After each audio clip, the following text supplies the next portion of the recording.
All right, so talking about backlogs and things like backlogs, let's update these charts live on a screencast so you can see if I managed to line them up properly, so it's easier to see the effects of daily updates on them.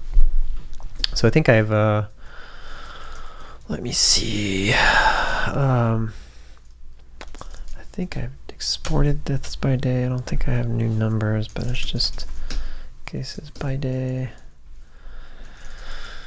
And then case line. I think that's all I got. Oh, that's going to take a while. Let's just open the exports folder to see if we get any change. I'm sorry that's taking a little bit of time.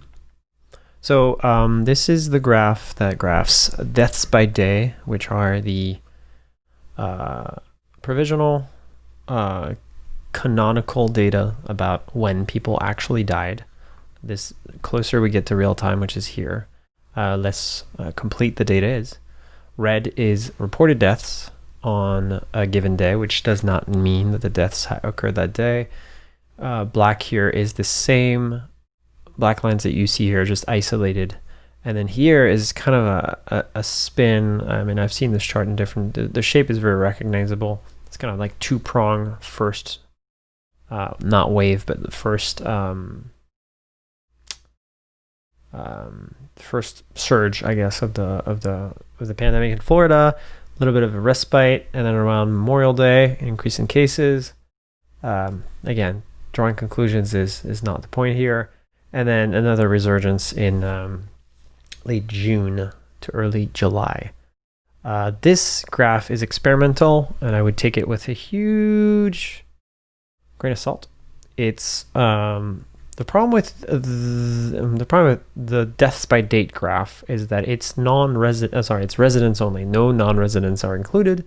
However, in the case data, this one, and in this data about deaths reported, we do have non-residents. It's not a huge difference because non-residents are not there's not that many non-residents in the case line data and deaths. There's roughly 4,000 deaths in Florida and 100. That's not negligible, but it's a very small subset. And then when it comes to hospitalizations, that does include both. So what I did was I graphed the number. This is the same green graph here that's included in here. It's just flattened, so you don't see the peaks and valleys as much. The case deaths in green by date added as a case. That's really hard to understand, but basically it's just when this doesn't mean that these are the days at which people died. It means these are the days on which the people who eventually died were added as a positive case. So when their file was treated by the Florida Department of Health, what it does tell us, and it's always going to be a decreasing graph because we don't know yet about the other people who died. So it's a similar problem as this graph. But what's really interesting about this graph is that it tells us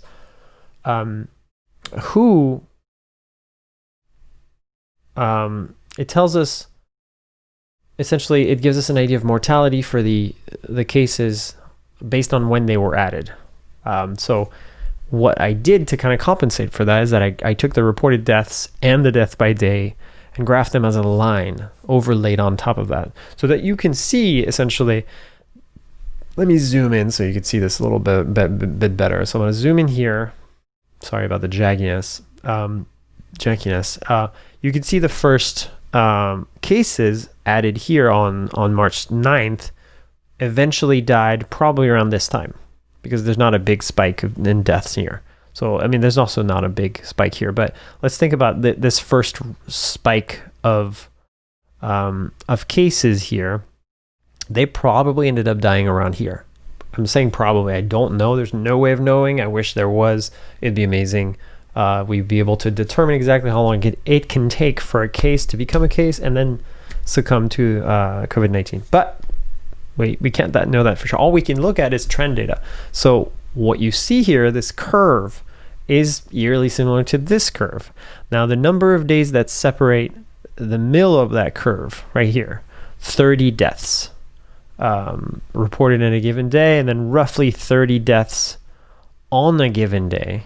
Sorry, so black is reported. I should probably switch these colors because that's not what I'm doing with these other ones. So I'm trying to switch this around so we have consistent coloring. So black is finality of death. So these actual deaths. So this is easier to see because if I actually turn these green bars into a curve, and then I smooth them with a trend line that is similar, it's like the moving average I used was 14, you might see a pattern emerge. Oh, went a little too far. There you go. This is the pattern. You know, I might actually try to turn that data into, where are we getting the green? Are we getting it from here? Yeah, okay, cool. So let's do this. I'm going to take this, which is my deaths by case date starting on the 5th. So death by case date. I'm just going to give this a label like DBCD. So that's the raw data, and it starts on the 5th. Boop, put it here. So let's paste it properly. Then we're going to do a trend data. So DBCD 14D, which is 14-day average. Nothing special. Here's how we do a 14-day average. Oh, I should update that because I probably have extra or newer data in my exports folder. This is not here. Let's see. Open exports. I thought I did that. There you go. Deaths by case date. Is that the one? 101,952. 101,952. 101,952. That seems about right. I think this is the data. So let's take this one. Starts on the 5th. Deaths by case date. Yeah, death by case date. Yeah. Seems about right. Yeah, there's no overwriting of the early numbers. So what's interesting when you do this, by the way, is seeing the numbers change at the bottom. So if I delete this and then undo. Oof, let's do this. I have everything in my pasteboard, so I'm just going to undo or copy, delete this, undo. Oh God, I'm just going to delete everything that's in this column actually. Let's see if we can undo so we get back to the original state. I think that's it. That's the original state. So I have everything in my pasteboard now, so I'm just going to place my paste and then watch this area of the graph right here. Actually, we could watch it as a graph and as numbers on this side. You might struggle to see these numbers, but I think the graph might be more indicative. So let me paste those numbers. Did not see it change. Let's redo that. It's really annoying how it's pushing us back up there. But there you go. It's kind of hard to see, but let's zoom in. Oh boy, it's really, really tricky to see. I really wish there was a way to flip a switch and see this stuff activate. But essentially, you could see the latest numbers change quite a bit. Oh, I know. I am not sourcing this from that, so I'm going to do that. Let's source it from that. And then we're going to call that, we're going to move the other time series because they're roughly around the same. Yes. Going to get rid of this one. We don't need you no more. Goodbye. Okay. I don't need that either. All right. So, okay. And then now it's broken my dates. That's annoying. That is because I need to say select all bodies and cells. There you go. Now our dates are fine. Okay, so we're back to a baseline. I'm just going to open this separate and copy everything from the 5th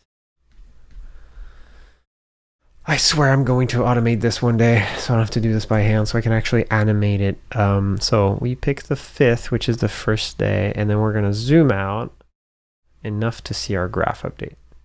And there you go. It's really annoying how it goes back up every time I undo something. That is not a feature that I like. But there you go. That's it. So that's backfilling of cases which became cases on these days who eventually died. And obviously there's fewer the closer you get back to this. And then here, I think I messed up some stuff here by deleting this. Yeah, I deleted. Okay. Oh, this is great. Actually, this is great. So I think I have every data set. I have the 14-day. Oh, I'm missing one of them, which is the one that I care most about, and I wanted to show you, which is the 14-day average of cases added who eventually died. So we do an average, and we make it over. Oh, it's always tricky to calculate. So we're on cell 135 minus 14. That's going to be cell 121. I've done this 15 times, and I still don't remember. There you go. So that's a 14-day average, right? It's not 2, it's not 9, it's 5. It's tempered by all these higher numbers, essentially. Go back up. You can drag it all the way up really quick, and it actually is supposed to go all the way to the top, but it didn't work this time. Wow, that's really annoying. Well, I guess we're going to go all the way up then. There you go. Okay, so these are going to break because there's no numbers. That makes sense. Okay, cool. So the average on that day is 1 because there's 1. The average on that day is 1 because there's 1 and 0. And then the average falls back down to 0 when there's 3 0 numbers and 2 1s, right? That intuitively makes a little bit of sense. But what's cool is when you graph that. So if I go back here, turn off this annoying, hard to quantify line for the moving average. So that was our hospitalization, which I would like to be a different color. I would like it to be yellow. Oh, not that yellow. Oof. Not quite yet to the bathroom line. Make it orange. There you go. That's easier. Then this death graph.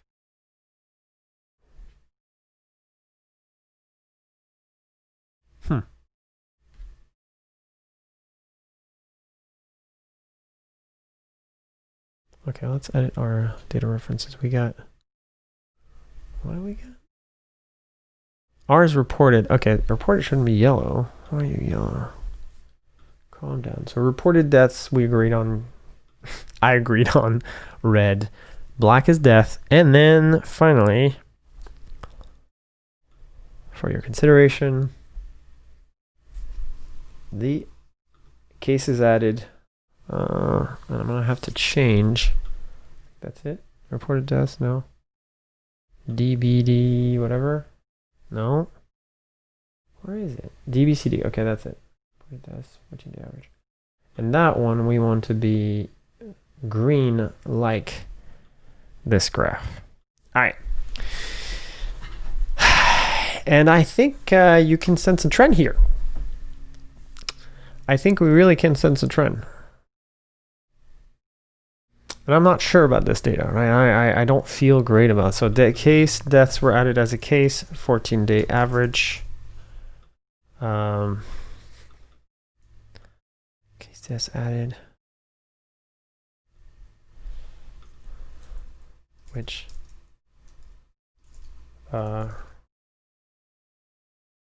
this is really eventually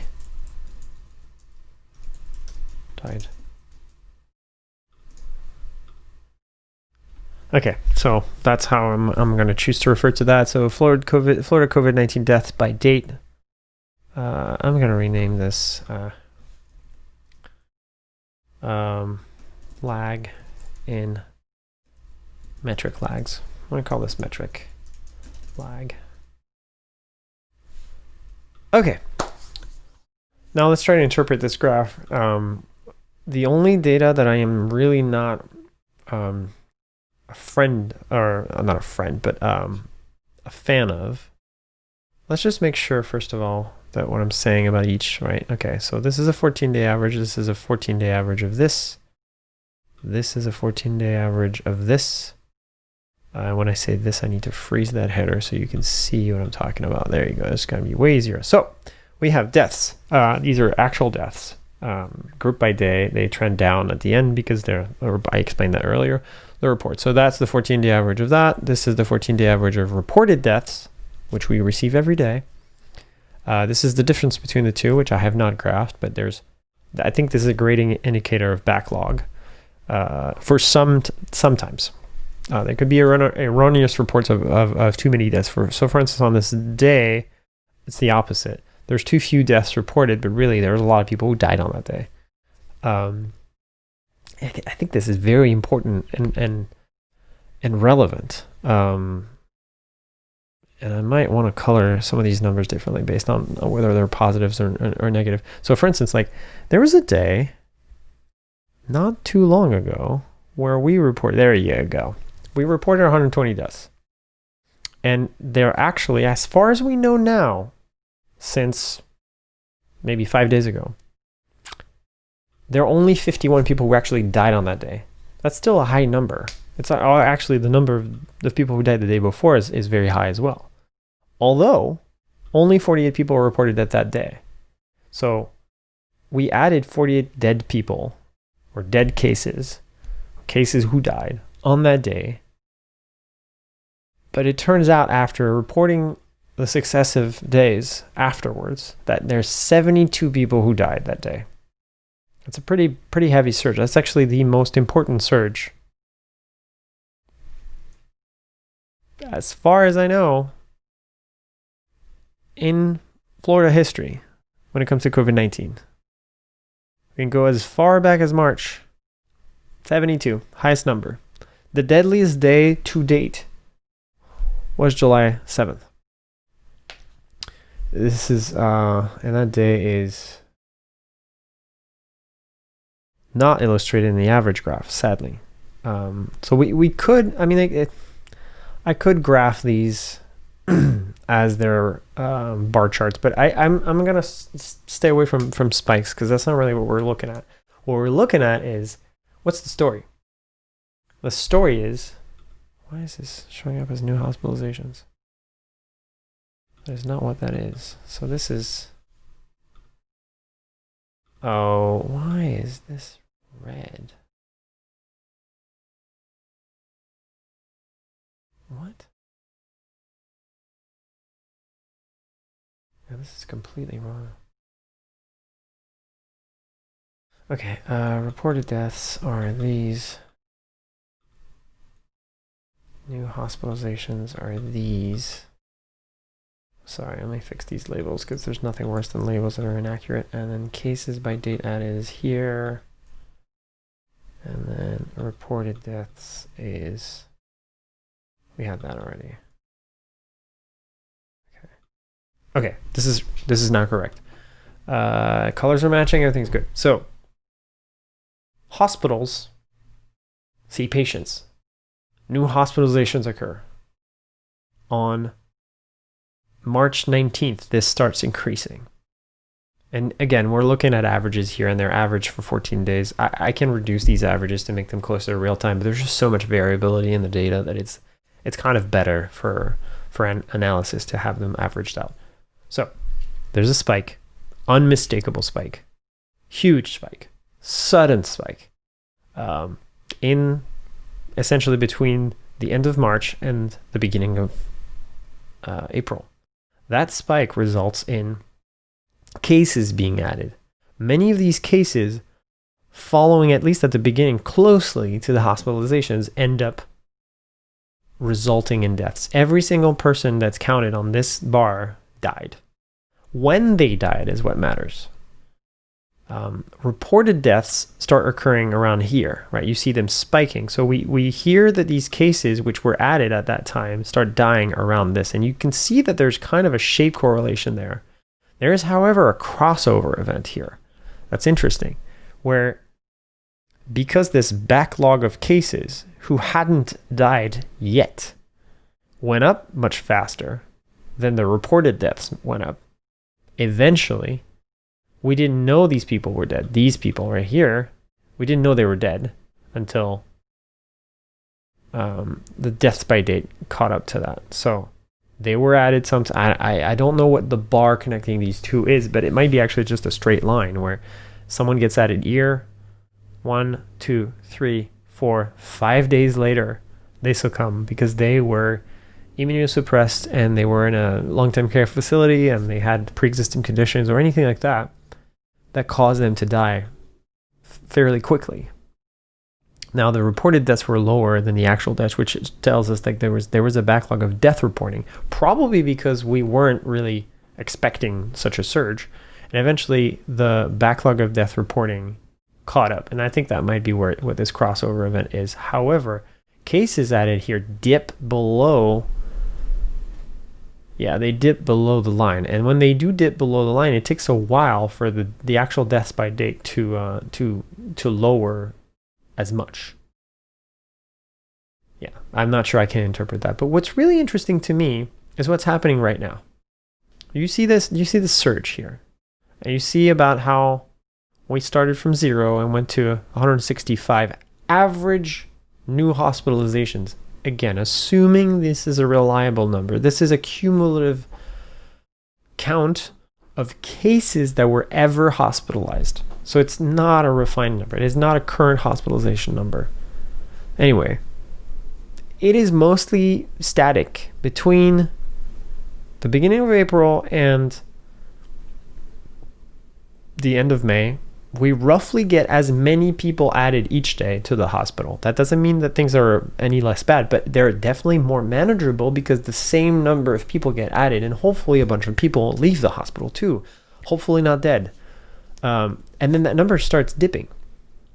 So at the end of May, we get fewer and fewer for a while hospitalizations, which is probably why some people started thinking things are getting better. I think we're fine. We made it through the reopening strategy. But then something happened here.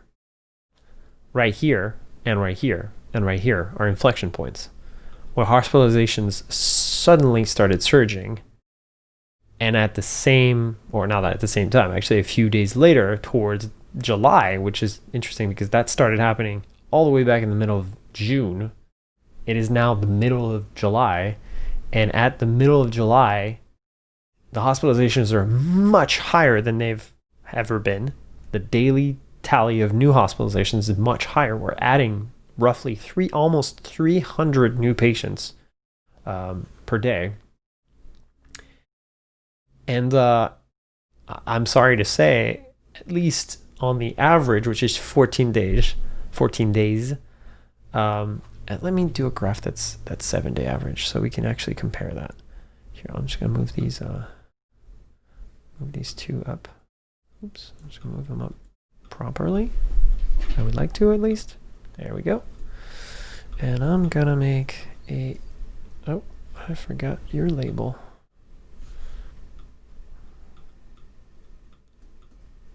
There we go. And copy you. I was almost there. So close. There we go. So that is the 14-day one. That's fine. I'll make 1 million. So D14. So we're just going to copy this cell. Oh, I wish it would copy the whole cell. All right, let's do this. Take the cell. Copy it. Well, actually, no, we don't need to copy it. So we need an average. And we need it over 7 days. 2, 3, 4, 5, 6, 7. Cool. Round it. Put it all the way up. Oh my god. There you go. So that's basically, I can reapply that same formula to all these other columns. We can do D7D. And then same for here, R7D. And then hospital, H7D. And then DBCD, DBCD 70. All right. And because I'm lazy, like I said, where's my 7D? This one, copy that one, put it here. Yep, that's right. Okay, so that works. I'll take it back up. Breaks at the top, as it always does. Do it here. Here we go. That one doesn't break. That's nice. And it must be nice. And there we go. Yeah, you can't. I know. Okay. So let's do the top one. I'll switch these over. I'll take this and make it a 7-day. Oh my god.